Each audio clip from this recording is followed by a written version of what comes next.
आज्ञा मोर यात्राटी मु कटक रु आरंभ करी कटक रु मत लगे ये पहुँचा 170 किलोमीटर लाइक अनुगुल जिला जो छेंडीपदा जो जगह से जगह पहुँची गली 170 किलोमीटर बात अतिक्रम कर आसला पाइली से जो इंजीनियरिंग कॉलेज जोटाक आम Kalinga institute of mining engineering and technology बर्तमान देखो मो सामने गेट देखो मो गेट देखो काइमेट छेंडीपदा देखो 1989 मैंने 1989 मसीह जहाँकि कॉलेज टी ये माने आरंभ होता आमर काइमेट कॉलेज रे पहुँचली एक्चुअली आज्ञा मुझे भितर सब दृश्य देखी सारापर मतलब अलग फिल हो माने एक्चुअली जो इंजीनियरिंग गोटे जोटाक जिन तार चाहिदाटा ना जो भाव में माने मुझे देखिली तार आटमोस्फियर जमी था कॉलेज बा पिला माने केमिति पाठ पढ़ुले बा एक्चुअली गोटे इंजीनियर हवा केते कष्ट आज मुझे अनुभव कली single cylinder 4 stroke diesel engine test rig माने डीजेल इंजिन से सब होता ये जो थुआई आटा जो बोलते मत लगुच यहाँ जो गाटा थुआई पिला सब गोटे डेमो देखा जाऊला सब आसते निजर माने भविष्य गढ़िया देखूँ केते पिला भविष्य मत गढ़ा हो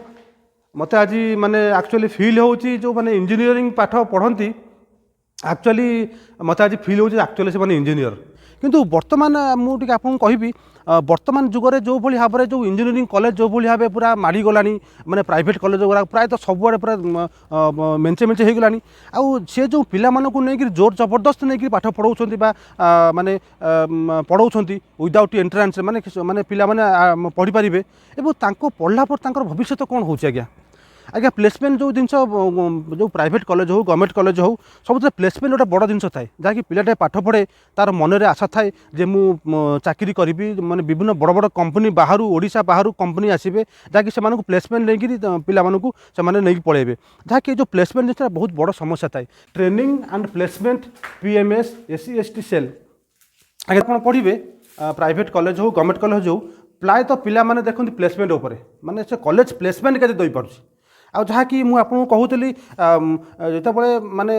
जिते बहुत कम कॉलेज थिला इंजीनियरिंग कॉलेज बहुत कम थिला सेते पिला माने सीट पाउ नथिले पाठ पढ़ाई आ जो मैंने सब मेधावी छात्र से ही छात्र जाकि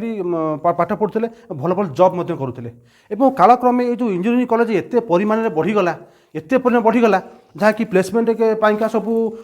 आनिकी पिला मानकु सब भर्ती कले कि प्लेसमेंट से दे पाइलेनी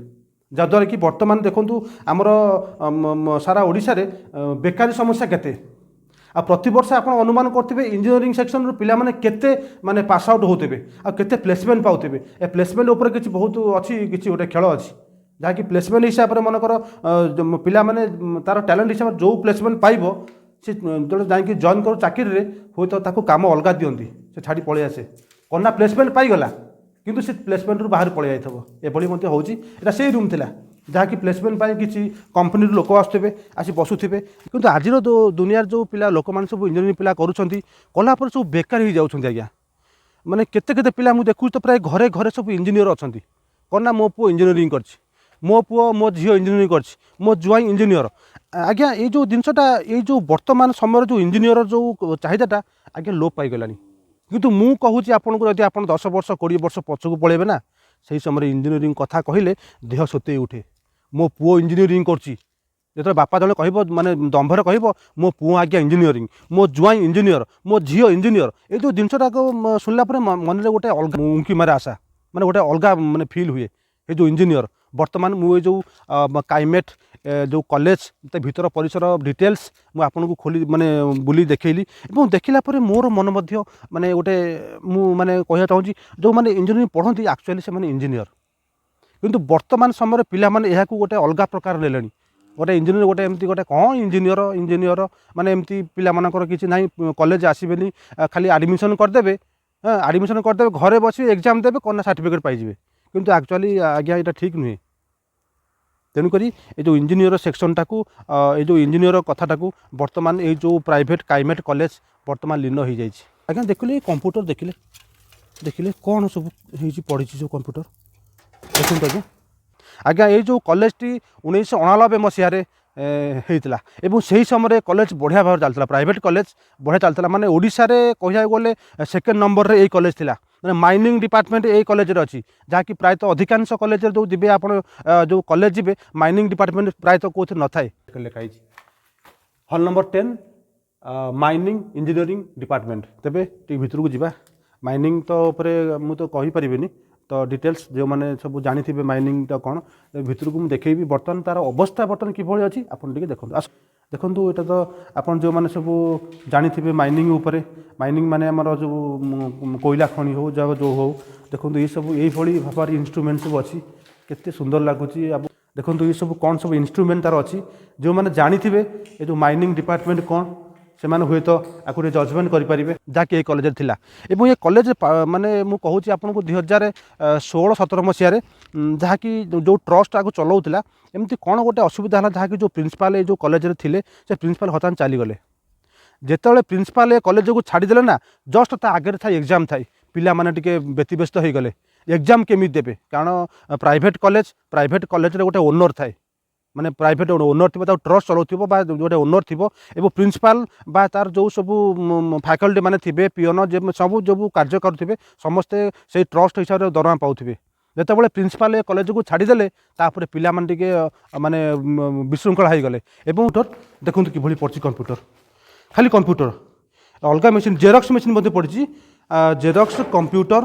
ଦେଖନ୍ତୁ ଆଜ୍ଞା କେତେ କମ୍ପ୍ୟୁଟର ଦେଖିପାରୁଛନ୍ତି ଆପଣ। ଦେଖନ୍ତୁ ଆଜ୍ଞା ଦେଖିଲେ ଦୁଃଖ ଲାଗୁଛି ଆଜ୍ଞା। କିଛି ପିଲା ମଧ୍ୟ ମାନେ କି ଯାଇକିରି କୋର୍ଟର ଦ୍ୱାରସ୍ଥ ହେଲେ, ଯାଇକି ଆମର ଏକ୍ଜାମ୍ ଆଗକୁ ଅଛି, ଯାହାକି ଆମେ ଏକ୍ଜାମ୍ ଦେଇପାରିବୁନୁ। ଏଇଭଳି ହିସାବରେ ହେଲା ପରେ କୋର୍ଟ ତୁରନ୍ତ ତାଙ୍କ କଥା ଶୁଣିଥିଲା ଏବଂ କହିଥିଲା ଏକ୍ଜାମ୍ କରିବା ପାଇଁକା, ଏବଂ ଏକ୍ଜାମ୍ ମଧ୍ୟ ହେଇଥିଲା କି କ'ଣ। ତାପରେ ଯେଉଁ ସ୍କିଲ୍ ଡେଭଲପମେଣ୍ଟ ଡିପାର୍ଟମେଣ୍ଟ ବୋଧେ କ'ଣ ଭିତରେ ଏତେ ହେଲା, ମୁଁ ତ ଆପଣଙ୍କୁ ଠିକ୍ସେ ଡିଟେଲ୍ସ କହିପାରୁନି, ଯାହାକି ଏଇ ଯେଉଁ କଲେଜକୁ ଦେଲା ନୋ ଆଡ଼ମିସନ୍ ଜୋନ୍ ଭାବେ ଲେଖିଦେଲା, ମାନେ ଏଠି ପିଲାମାନେ ଆଡ଼ମିସନ୍ କରିପାରିବେ ନାହିଁ। ଯେତେବେଳେ ପିଲାମାନେ ଆଡ଼ମିସନ୍ କରିପାରିବେ ନାହିଁ ଏ କଲେଜକୁ ଘୋଷିତ କରାଗଲା, ପିଲାମାନେ ଆଉ କି ଆଡ଼ମିସନ୍ କଲେ ନାହିଁ, ଯାହାକି କଲେଜ ପୁରା ଜରାଜୀର୍ଣ୍ଣ ହୋଇଗଲା। ଏବଂ ଦେଖନ୍ତୁ ପ୍ରିନ୍ସିପାଲଙ୍କ ରୁମ୍ ଥିଲା, ଏ ଯେଉଁ କାଇମେଟ୍ କଲେଜର ପ୍ରିନ୍ସିପାଲଙ୍କ ରୁମ୍ ଏବଂ ତା ସାଇଡ଼୍ରେ ଥିଲା ଅଫିସ୍। ଟିକେ ଭିତରକୁ ଯିବା, ଦେଖିବା ପ୍ରିନ୍ସିପାଲ ରୁମ୍ ବର୍ତ୍ତମାନ କିଭଳି ଅଛି। ପୁରା ଛିନ୍ନ ବିଚ୍ଛିନ୍ନ ପ୍ରିନ୍ସିପାଲଙ୍କ ରୁମ୍ ଦେଖନ୍ତୁ, ତଳେ ଦେଖନ୍ତୁ କେତେ ସବୁ ଜିନିଷ, କମ୍ପ୍ୟୁଟର ଦୁଇଟା ପଡ଼ିଛି। ଏ କଲେଜରେ ପାଖାପାଖି 100ରୁ ଉର୍ଦ୍ଧ୍ୱ ଲୋକ କାର୍ଯ୍ୟ କରୁଥିଲେ, ଯାହାକି ସେମାନଙ୍କର ଯେଉଁ ଏଠି ଯେଉଁ ତାଙ୍କର ନିଜର ଜୀବନଯାପନ କରୁଥିଲେ ସେମାନେ ମଧ୍ୟ ଠପ୍ ହୋଇଗଲେ, ତାଙ୍କର ଚଳିବା ମଧ୍ୟ କଷ୍ଟସାଧ୍ୟ ହୋଇଗଲା। ଏବଂ ବର୍ତ୍ତମାନ ସେଇ ଯେଉଁ ଲୋକମାନେ ଏଠି କାର୍ଯ୍ୟ କରୁଥିଲେ କିଭଳି ଅଛନ୍ତି ତ ମୁଁ କହିପାରିବିନି, କିନ୍ତୁ ଏତିକି ଜାଣିଛି ସେହିଦିନ ଠାରୁ ଏ କଲେଜ ଜରାଜୀର୍ଣ୍ଣ, ଏ କଲେଜ କେବେ ବି ଆଉ ଆଗକୁ ଯାଇପାରିବ ନାହିଁ। କଲେଜର ଏଇଟା ହେଉଛି ହଷ୍ଟେଲ। ଦେଖନ୍ତୁ କିଭଳି ତିଆରି ହେଇଛି, କନଷ୍ଟ୍ରକ୍ସନ୍ କିଭଳି ହେଇଛି ଆପଣ ଥରେ ଦେଖିଦିଅନ୍ତୁ। ଏପଟରେ ଟିକେ କ୍ୟାମେରାମ୍ୟାନ୍ ଟିକେ ଭଲସେ ଦେଖେଇ ଦିଅ, ଏପଟରେ କେତେ ଦୂର, ସେପଟରେ କେତେ ଦୂର, ପ୍ଲସ୍ ଏପଟରେ କେତେ ଦୂର, ମାନେ ଆର ମାନେ କ୍ରସ୍ ଟାଇପ୍ର ଗୋଟେ ହେଇଛି, ଗୋଟେ ବଢ଼ିଆ ଲାଗୁଛି। କିନ୍ତୁ ହଷ୍ଟେଲଟା ପିଲାମାନେ ଯେତେବେଳେ ତାଙ୍କର ଏଇ 4ଟା-5ଟା ସମୟରେ ଆସି ଏଇ ଜାଗାରେ ଖଟି କରୁଥିବେ ବା ମଜାମସ୍ତି କରୁଥିବେ, କେତେ ସୁନ୍ଦର ଲାଗୁଛି ତାଙ୍କୁ। ମାନେ ପୁରା ଜଙ୍ଗଲ ମଝିରେ ପୁରା ସୁନସାନ, ବଢ଼ିଆ ପବନ ଦେଉଥିବ, ଖରାଦିନେ ବଢ଼ିଆ ବଢ଼ିଆ ପବନ ଏଇଠି ଆସୁଥିବ। এইভাবে হিসাবে এই জায়গায় পিলাମାନେ ସବୁ ଆସିକିରି ଏନ୍ଜୟ କରୁଥିବେ। ଯାହାକି ଦେଖନ୍ତୁ ଆର ତଳକୁ ଆପଣ ଦେଖିବେ ଯେ ନା ପୁରା ମାନେ ଜଙ୍ଗଲ, ମାନେ ଡର ଲାଗୁଛି ଏଠି ଆସିବା ପାଇଁ। ଦେଖନ୍ତୁ এই ଯେଉଁ ହଷ୍ଟେଲ ଦେଖନ୍ତୁ ଆପଣ, এই ହଷ୍ଟେଲରେ ଦେଖନ୍ତୁ এই ଯେଉଁ ହଷ୍ଟେଲ এই ଟାଇପ୍ର ହେଇଛି, 2 ମାହାଲା କୋଠା, ଆଉ 2 ମାହାଲାରେ ଘର ବହୁତ ଗୋଟେ ତ ଘର ଅଛି। ଘର ତ ଆପଣ ଦେଖିଲେ, ଡିଟେଲ୍ସ ଦେଖିଲେ, ଜଙ୍ଗଲ ପୁରା ହେଇଯାଇଛି। ଆଉ ବର୍ତ୍ତମାନ ମୁଁ ଆପଣଙ୍କୁ ତା'ର ପାରିପାର୍ଶ୍ୱିକ ଅବସ୍ଥା ଯାହା ମୁଁ ଦେଖିଲି ଆପଣମାନଙ୍କୁ ଡିଟେଲ୍ସ ଗୋଟି କରି ଦେଖେଇଲି। ଆଉ ବର୍ତ୍ତମାନ ମୁଁ ଅଛି ଏଇ ଯେଉଁ ଗୋଟେ ଛାତ ଉପରେ ଅଛି, ଯାହାକି ମୁଁ ଆପଣଙ୍କୁ ଏଇଠି କହୁଛି। ତେଣୁକରି ଏଇ ଯେଉଁ ଭିଡ଼ିଓଟି ମୁଁ ଆପଣଙ୍କୁ ଆଜି ବନେଇଲି, କେମିତି ଲାଗିଲା ଗୋଟେ ମତାମତ ଦେବେ, ଗୋଟେ କମେଣ୍ଟ ଦେବେ। ଶେଷକୁ ରହୁଛି, ନମସ୍କାର, ଜୟ ଜଗନ୍ନାଥ।